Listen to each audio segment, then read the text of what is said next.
तो नमस्कार दोस्तों, स्वागत है आप सभी का एडवांस स्टडी शाला में।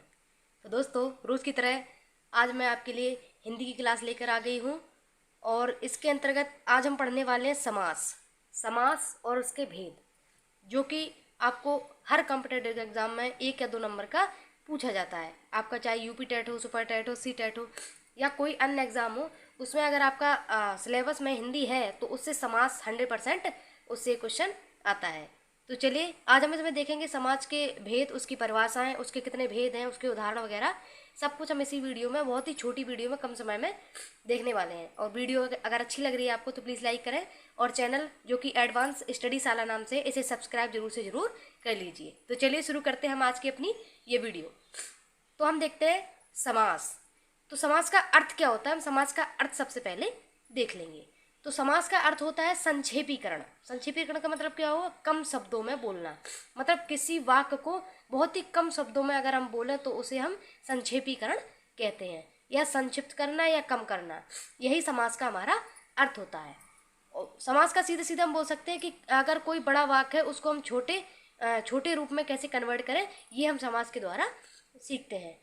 इसकी हम परिभाषा देख लेंगे फ्रेंड। तो समास की परिभाषा क्या है कि दो पदों का ऐसा संक्षिप्त रूप जिससे पद का अर्थ समान रहे उसे समास कहेंगे। मतलब कोई जो दो पद हैं उनका हम छोटा रूप तो करेंगे, लेकिन उसका अर्थ जो है वो समान रहना चाहिए। मतलब उसका छोटा करने पर उसका अर्थ नहीं बदलना चाहिए, संक्षिप्त रूप उसका बदलना नहीं चाहिए, तो उसे ही हम समास कहेंगे। अब हम देख लेते हैं, यहाँ से आपको बहुत कम क्वेश्चन मिलेगा। आपको क्वेश्चन मिलता है समास के भेदों से।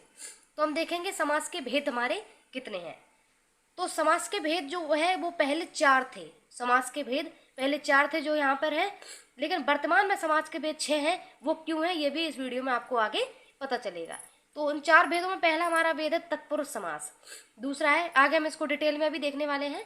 दूसरा है द्वंद्व समास, तीसरा है बहुब्रीहि समास और चौथा है अव्ययीभाव समास।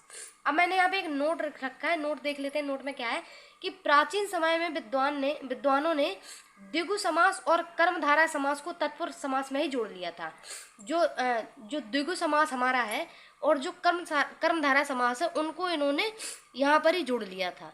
जो तत्पुरुष समास है इसमें ही उन्होंने द्विगु को कर लिया था और इसी में उन्होंने कर्मधारय को जोड़ लिया था। वो इसी के भेद, इसी जो विद्वान थे वो तत्पुरुष के भेद ही इन दोनों को मानते थे, इसलिए यहाँ पे 4 थे पहले, लेकिन अब इन्हें अलग अलग कर दिया गया है और अब समास के जो भेद हैं वो 6 हो गए हैं। तो हम यहाँ पे 6 भेद पढ़ने वाले हैं इसके। तो देखिए, पहला हमारा भेद है तत्पुरुष समास। तो तत्पुरुष समास ये हमारा सबसे बड़ा समास है और इसके बाद जो भी समास आएंगे बहुत ही छोटे शब्दों में वो आपको समझ में आ जाएंगे। तो पहले हम ये देख लेंगे तत्पुरुष समास में क्या है कि ऐसा समास जहाँ पर पहला पद सहायक हो तथा दूसरा पद या उत्तर पद प्रधान हो। ये पहला पद दूसरा पद आप जानते हैं कि मतलब जैसे कोई दो पदों का, जैसे ये हो गया हमारा राजपुत्र, तो इसमें जो राज है ये हमारा पहला पद हो गया और जो पुत्र है ये हमारा दूसरा पद है, हमारा उत्तर पद हो गया। इसे हम पूर्व पद बोलते हैं, इसे हम उत्तर पद कहेंगे। तो आप समझ गए होंगे। तो जिसमें पहला पद हमारा सहायक तथा दूसरा पद प्रधान होगा वहाँ पे हमारा तत्पुरुष समास हो जाएगा। इसमें दोनों पद किसी ना किसी कारक चिन्ह से बंधे होते हैं। इसमें जो पद होंगे उनके बीच कोई ना कोई कारक चिन्ह होगा। तो हम देख लेते हैं एग्जाम्पल इसके क्या क्या है। एग्जाम्पल में पहला है राजपुत्र। तो राजपुत्र का मतलब हो गया राजा का पुत्र, राजा का पुत्र। तो ये का जो है हमारा, ये हमारा क्या है, ये हमारा है कारक चिन्ह। आगे हम देखेंगे कारक क्या होते हैं, वो भी हम देखने वाले हैं। दूसरा हमारा राजरानी, राजा की रानी। रोगग्रस्त, रोग से ग्रस्त, ये भी हमारा कारक चिन्ह है, रोग से ग्रस्त। घुड़सवार, घोड़े पर सवार। और शीश महल, शीशे का महल। आगे देखते हैं। अगर वीडियो अच्छी लग रही है तो प्लीज़ एक लाइक जरूर करिएगा और चैनल को सब्सक्राइब कर लें। अब हम आगे देख लेते हैं फ्रेंड्स। दोस्तों, आगे हम देखेंगे तत्पुरुष समास के भेद। तत्पुरुष समास में भी कुछ भेद हैं, उन्हें हम देख लेंगे। तो यहाँ पे है कारक के नाम और यहाँ पे है कारक चिन्ह। जैसा कि मैंने आपको बताया कि तत्पुरुष समास के बीच में कोई ना कोई कारक चिन्ह जरूर आता है। तो यहाँ से आपसे पूछेगा, पहला है हमारा कर्ता तत्पुरुष समास।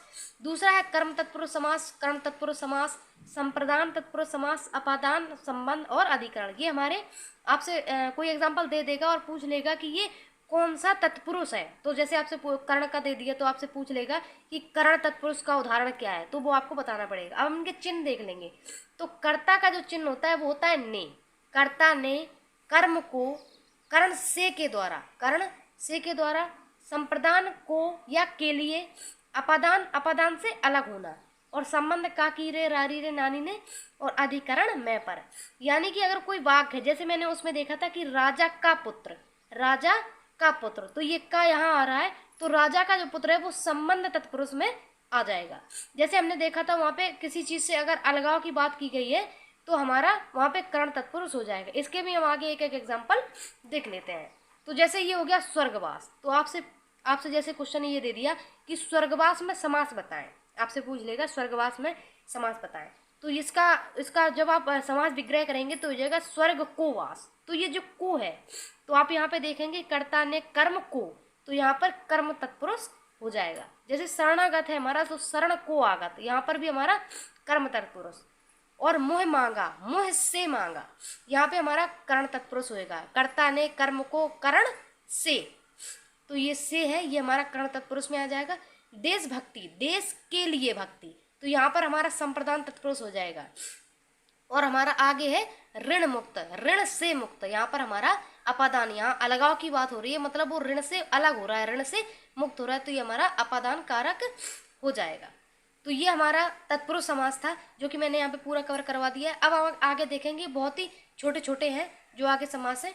ये हमारा दूसरा है द्वंद्व समास।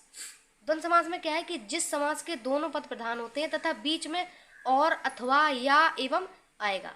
मतलब अगर कोई भी समास है उसके बीच में अगर और आ जाए, अथवा आ जाए, या आ जाए, एवं आ जाए, तो वहाँ पे हमारा द्वंद्व समास हो जाएगा। और इसमें जो दोनों पद हैं वो बराबरी के होते हैं, मतलब दोनों ही पद प्रधान होते हैं। एग्जाम्पल हम देख लेंगे, जैसे भाई बहन, इसमें एक चिन्ह यहाँ पे और आएगा, आप इसको ध्यान रखिएगा। अगर आपको ये कहीं उदाहरण मिल जाएगा और अगर ये चिन्ह लगा है उसमें, तो ये आपका द्वंद्व समास के अंतर्गत ही आएगा। तो भाई बहन में क्या हो जाएगा, भाई और बहन, क्या है यहाँ पे और आ गया, भाई और बहन, तो भाई भी बराबर है और बहन भी बराबर है। दिन रात, दिन और रात, पाप पुण्य, पाप और पुण्य, तो ये हमारा द्वंद्व समास है। आगे हम देख लेते हैं, कुछ इसमें विशेष भी है। जैसे यहाँ पे दे देगा कि धर्माधर्म, धर्माधर्म में कौन सा समास है, तो यहाँ पर भी आपका द्वंद्व समास होगा। धर्माधर्म को अगर हम तोड़ेंगे तो वो हो जाएगा धर्म और अधर्म, धर्म और अधर्म। ऐसे ही पापा पाप को अगर हम तोड़ेंगे तो हो जाएगा पाप और अपाप। लाभा लाभ है, यहाँ पर भी आपका द्वंद्व समास ही होगा, लाभ और अलाभ। तो ये हमारा द्वंद्व समास यहीं पर खत्म होगा। अब हम देखेंगे द्विगु समास। द्विगु समास में क्या है कि इस समास में पहला पद संख्यावाची तथा दूसरा पद प्रधान होगा। जो द्विगु समास है हमारा, इसमें संख्याओं का बोध हमें ज्यादातर मिलता है। देखते हैं इसके एग्जाम्पल। तो द्विगु समास के एग्जाम्पल हम देख लेंगे। पहला है हमारा सप्तर्षि, क्या है सप्तर्षि, इसका समास विग्रह हो जाएगा 7 ऋषियों का समूह। तो ये जो 7 है ये हमारा संख्यावाची हो जाएगा। जैसा उसमें था पहला पद संख्यावाची, तो ये जो सप्त है, ये 7 है, ये हमारा संख्यावाची हो गया, और ऋषि जो है वो प्रधान हो गया हमारा।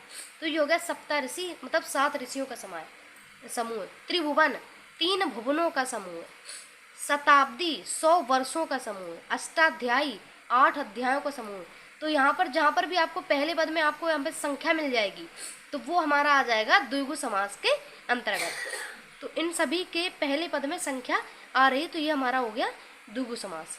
अब हम देखेंगे 3 समास हमारे कंप्लीट हो चुके हैं। अब हम देखेंगे चौथा हमारा बहुब्रीहि समास। बहुब्रीहि समास में क्या है कि जिस समास के दोनों ही पद प्रधान ना होकर कोई तीसरा अन्य पद प्रधान होगा। इसमें जो 2 पद दिए होते हैं उसमें वो दोनों ही प्रधान नहीं होंगे। इसमें क्या होगा, इसमें अन्य पद हमारा प्रधान हो जाएगा। तो ये हमारा बहुब्रीहि है। आगे हम इसके एग्जाम्पल देखेंगे। जैसे पंचानन, पंचानन में क्या है 5 आननों का समूह। आननों का मतलब मुख होता है, क्या होता है मुख। तो ये हमारा, ये देखो, ये इसमें ना तो पंच प्रधान है ना ही आनन प्रधान है। इसमें क्या है, इसमें शिव आ गया, तो ये शिव जी किसका है, शिव जी ये प्रधान हो गया। जैसे चतुर्भुज है हमारा, तो 4 भुजाओं वाला, क्या है 4 भुजाओं वाला। तो चतुर्भुज में कुछ भी प्रधान नहीं है, ये दोनों पद ही प्रधान नहीं है।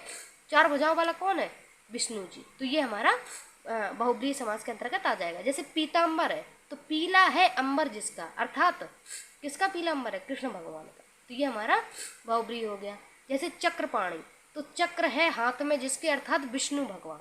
ये हमारा भी बहुब्रीहि हो जाएगा। और आगे गजानन, तो गज के समान मुख है जिसका, गज के समान मुख, गज माने हाथी, तो हाथी के समान जिसका मुख है अर्थात गणेश जी। तो इसमें ये पद प्रधान नहीं होंगे, जबकि इनका अर्थ अलग ही निकल कर आएगा। तो ये हमारा बहुब्रीहि समास के अंतर्गत आ जाएगा। आगे हम देखेंगे फ्रेंड्स कर्मधारय समास और अव्ययी भाव समास, दो ही समास हमारे बचे हैं। तो कर्मधारय समास में क्या है कि जिस समास का एक पद विशेष तथा दूसरा पद विशेषण हो, कर्मधारय समास होगा। इस समास में क्या होता है कि इसमें पूर्व पद प्रधान तथा उत्तर पद अप्रधान। इसमें पूर्व पद तो प्रधान होगा, लेकिन इसमें वाक्य में किसी पद की विशेषता बताई जाएगी हमें। जैसे एग्जाम्पल है हमारा चरण कमल, तो इसमें क्या है, कमल जैसे चरण, यानी कि इसमें कमल जो चरणों की तुलना है वो हमारी कमल से करी गई है। इसमें विशेषता बताई गई है चरणों की कि जो चरण है वो कमल के समान है। तो इसमें विशेषता, एक पद हो गया विशेष और एक हो गया विशेषण। नीलकंठ, इसमें नीला कंठ। चंद्रमुख, तो चांद जैसा मुख, इसमें भी मुख की विशेषता यानी मुख की तुलना चांद से करी गई है।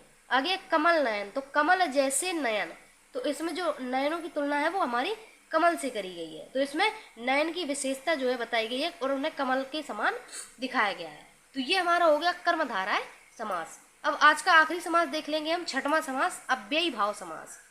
तो जिस समास का पहला पद अव्यय हो, अव्ययी भाव समास होगा। जैसे हमारा ये यथा है, ये क्या है हमारा, ये हमारा है अव्यय। तो ये यथा अगर आप किसी में जोड़ देंगे, जैसे यहाँ पे हो गया यथा शक्ति, तो इसमें अगर हमने शक्ति जोड़ दी, इसमें हमने शक्ति जोड़ दी तो हमारा हो गया यथा शक्ति। इसमें हमने कर्म जोड़ दिया तो हो गया हमारा यथा कर्म। ऐसे हमें यथा में जो जोड़ेंगे तो इससे ये अव्यय है हमारा, ये पहला हमारा जुड़ा है। जैसे प्रति में हो गया प्रतिदिन।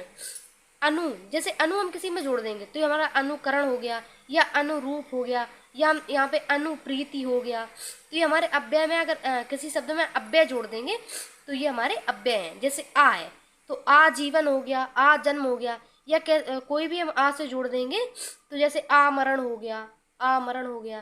तो ये हमारा क्या है, ये हमारा है अव्ययी भाव। ये हमारे सब अव्यय हैं, जो पहले हमारे यहाँ है ये सब अव्यय हैं। तो ये हमारा हो गया आज का लास्ट अव्ययी भाव समास। तो समास के 6 ही भेद हैं। अगर आपसे क्वेश्चन भी पूछेगा कि समास के कितने भेद हैं वर्तमान में, तो आपको 6 ही मारना है, ना कि 4 आपको नहीं मारना है। ये पहले थे लेकिन अब हमारे 6 भेद हैं समास के। तो यहाँ पे 6 भेद मैंने आपको बहुत ही कम समय में कंप्लीट करवाए हैं। और फ्रेंड्स अगर वीडियो अच्छी लगे तो प्लीज़ लाइक करिएगा, चैनल को सब्सक्राइब जरूर से जरूर कर लीजिएगा। तो thank you so much, thanks for watching.